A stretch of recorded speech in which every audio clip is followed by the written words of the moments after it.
guys, how's it going? It is Gabe's Way of Doing It here, and in today's video, I'm going to be going over a gaming PC build for Australians and Americans, but I'll be doing it in an Australian price point of $850. So I'll have all the Australian links in the description and the American links in the description with the American price point. So just if you're an American viewer and you want to see the American version of this or the price point of this, that'll be in the description. And also with all the parts and the PC part picker links for both Australia and America in the description as well. So let's just get straight into the build.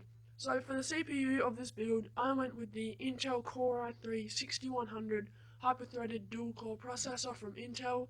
It is the latest Skylake architecture, has 4 threads, 2 cores, so it's virtual 4 cores, does fine for 1080p gaming.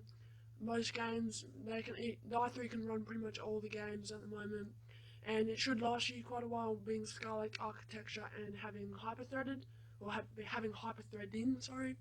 So that'll be good with this build, Skylake, everything like that, latest architecture, and has a very good upgrade path if later on you want to upgrade to an i5 or an i7 or something like that. And then for the motherboard of this build, I went with the MSI B150M Pro VDH Micro ATX LG1151 motherboard. It's a good brand like MSI, trusted brand.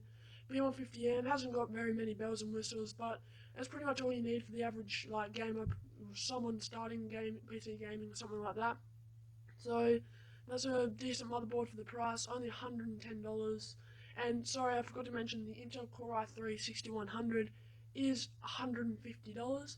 So that may sound expensive for Americans, but PC parts here in Australia are actually a lot more expensive than the American PC parts. For the memory of this build, or the RAM, I went with 8GB, two 4GB sticks of G-Skills Ripjaw V-Series, DDR4 running at 2133 MHz. 8GB is completely enough right now for pretty much every PC game out in the market, especially in 1080p. There's no noticeable difference in 16GB at 1080p for this point in time, but if later on you choose to upgrade to 16GB, then you definitely can. For storage, I went with a Western Digital Blue 1TB hard drive for $69. So you can pick up a 240GB SSD for a similar price if you want to do that. But 1TB hard drive gives you mass storage, and you can put all your games and that on it, and it'll be completely fine. But if you want to upgrade to an SSD, you can certainly put it up in there, and it will probably cost about $80 for a 240GB. I definitely wouldn't go with 120GB, just not big enough. For the main part of this gaming PC, the graphics card, I went with the EVGA GeForce GTX 1060 3GB variant for $299. Again, this may sound expensive for the US viewers, but here in Australia that's a pretty good deal for a GTX 1060.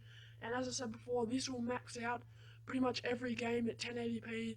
The only problem I have with it is it's 3GB. If it had 1 more gigabyte, I'd probably buy it myself. But 3GB should be enough, except if you want to play like GTA 5, the VRAM may hold it back, but other than that, it's a very good card, maxes out pretty much every game at 1080p Ultra or higher at 60 FPS, so that's pretty good for getting into PC gaming at this price point. So for the power supply of the build, I went with the EVGA 500B 500W 80 plus bronze certified power supply. It's kind of a bit of an overkill for this build, as the watt is about under 300 watts. But I went with 500 to give room for overclocking and if you wanted to upgrade in the future. So that's a good reason to have a bigger power supply, but still at a pretty low price point of only $79. For the case of this build, to top it all off, I just went with a Corsair 200R ATX mid-tower case for about $85. Nothing special about this case, just a plain black case, and it will just do the job, and at this price point you can't really expect any special cases or anything like that. So that's what you're going to get for that money, and so that's pretty much the whole build. If you like these type of videos, please make sure to leave a like and subscribe so I know to do more of these videos if you like it. So I guess I'll see you guys in the next one. Please remember to leave a like and subscribe.